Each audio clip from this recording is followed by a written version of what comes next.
Ang nakaraan. Nakontrol na nga ni Gyeongwon ang ritual of attachment, na nagdahilan ng pagkatalo ni Guard Cam at pagkamuhi ni Yeonpyong sa kanya. Sa sobrang galit ni Yeonpyong kay Gyeongwon, ay akma na niya itong susugurin, pero pinigilan siya ng kanyang mga gwardya, dahil mapapatunayan lang niya na siya talaga ang pasimuno sa pagpapatay kay Gyeongwon. Naisip ng isang guard niya, na tutal isang assassin si Guard Cam, kapag hindi nito natapos ang kanyang misyon ay kahihiyan ito sa kanyang organisasyon, kaya't pupuntahan niya ang Flying Assassin Sect, para ipaalam ang lahat. Natuwa naman si Yeonpyong at maayos din ang gusot na ito.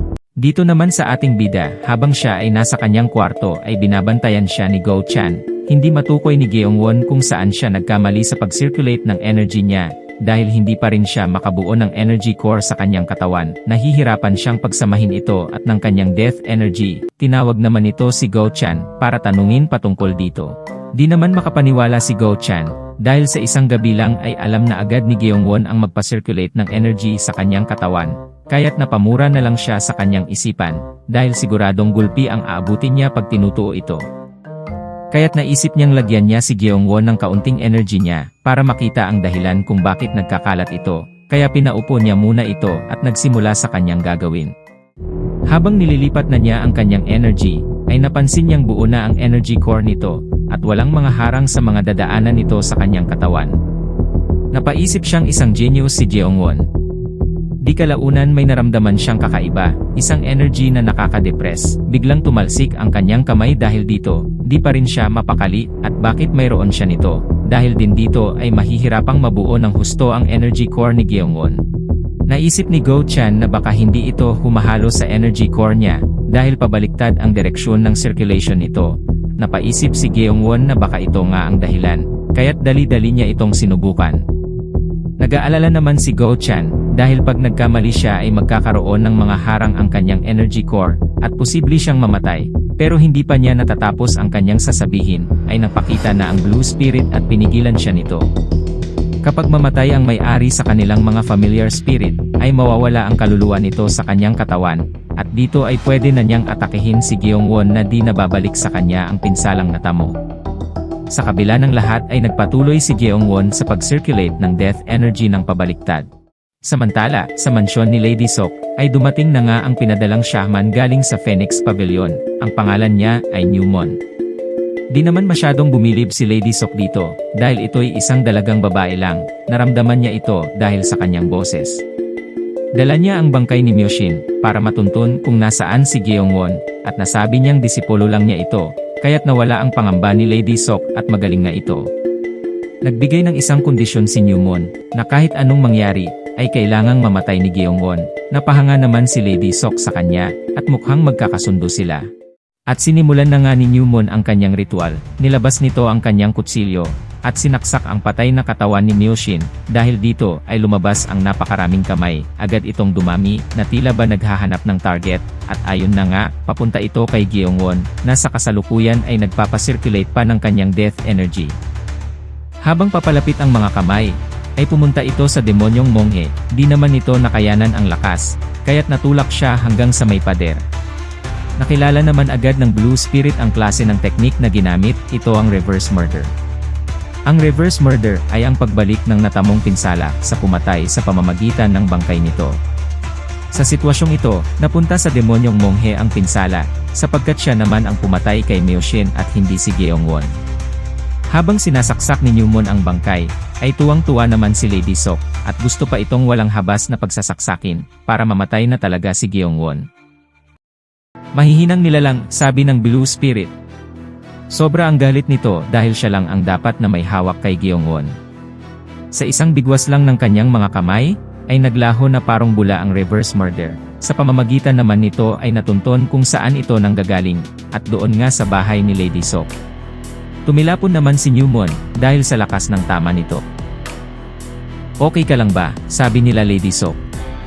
Hindi makapaniwala si Newmon at bigla siyang nagsuka ng dugo, dahil sa sobrang lakas ng spiritu na kanyang kinakaharap ngayon, ay hindi ito yellow spirit, kaya nagdemand siya ng mas malaking bayad para dito. Nagalit naman ang guard ni Lady Sok, sapagkat napakalaki na ng naibayad nila dito. Nagpaliwanag naman ang shaman, na kahit ang yellow spirit pa lang ay kaya ng pumatay ng tao, ano pa kaya kung mas mataas na dito.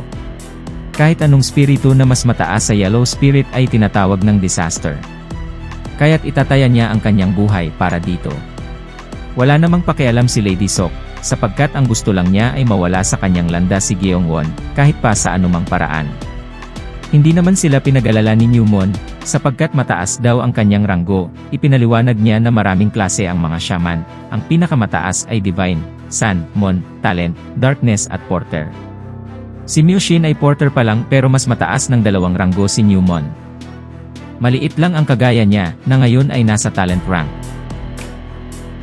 Nagulat pa din si Lady Sok, dahil akala niya ay mas matanda ito sa kanya. Nasabi naman ng shaman, na 3 lang sila sa Phoenix Pavilion na eksperto sa paghawak sa mga familiar spirits, kaya't wala silang dapat ipangamba, dahil siguradong wala ng taka si Gyeongwon sa kanya. Habang nag-circulation pa ng energy si Gyeongwon, ay naiinis naman ang Blue Spirit sa mga sagabal sa mga plano niya. Ang gusto niya ay mamatay si Gyeongwon sa sarili nito mismo, para hindi siya masaktan, pero pag may ibang taong manakit dito, ay pati siya maapektuhan. Habang tinitignan niya ito, ay nagulat na lang siya, dahil si Gyeongwon ay humihigop ng death energy, at yin energy ng sabay, pero mas nagulat siya nang nakakakolekta ito ng death energy ng buhay pa naman ito, talagang di siya normal na tao. Naalala pa ng Blue Spirit na kahit ilang araw lang ay natutunan na niya lahat ng ito simula sa ritual of attachment at circulation of energy ng sabay, at para sa isang taong hindi marunong ng martial arts, pati na din ang death energy, pambihira. Dahil sa sobrang iba si Gyeongwon, kumpara sa mga normal na tao, pati na din ang mga martial artist, hindi lubos na maikumpara ito ng Blue Spirit. Kaya't nagsisimula na siyang magkaroon ng interes kay Gyeongwon, at kung ano pa ang kanyang maipapakita sa mga susunod. Sa pagkagising ni Gyeongwon ay naramdaman niya, na dapat pala talaga na magkaiba ang direksyon ng death energy, at yin energy, para maging maayos ang kanyang energy core, at ngayon napatunayan na niya ito. Bigla namang natanong ng Blue Spirit, kung buhay pa ba si Gyeongwon, dahil papaano siya nakakahigop ng death energy. Pero binalikan naman siya nito, ano ba ang nangyari sa kwarto na ito Blue Spirit? Sabi ni Gyeongwon, at bakit nagkaganito si Go Chan, palagi na lang siyang walang malay. Medyo nagilty naman ang Blue Spirit dahil kagagawan niya ito. Bigla namang nagising ang demonyong monghe, at agad nitong sinabi na ang Blue Spirit ang may gawa nito kay Go Chan. Hindi ka talaga sumusuko, sabi ni Gyeongwon, tinadyakan naman ito ng Blue Spirit dahil sa pagkasumbongero. Napilitan naman itong sumagot, iniligtas kita sa reverse murder, sapagkat walang alam si Gyeongwon patungkol dito, magtatanong na sana siya ngunit, mayroon silang nadamang kakaiba, at ito ay papunta sa kanilang direksyon. Nang dumating na, ay alam na alam ng Blue Spirit kung ano ito, at nandidiri siya sa taong ginawa itong familiar spirit niya. Ito ang Spirit of the Mountains, sabi niya nang may halong pandidiri. Please, sarap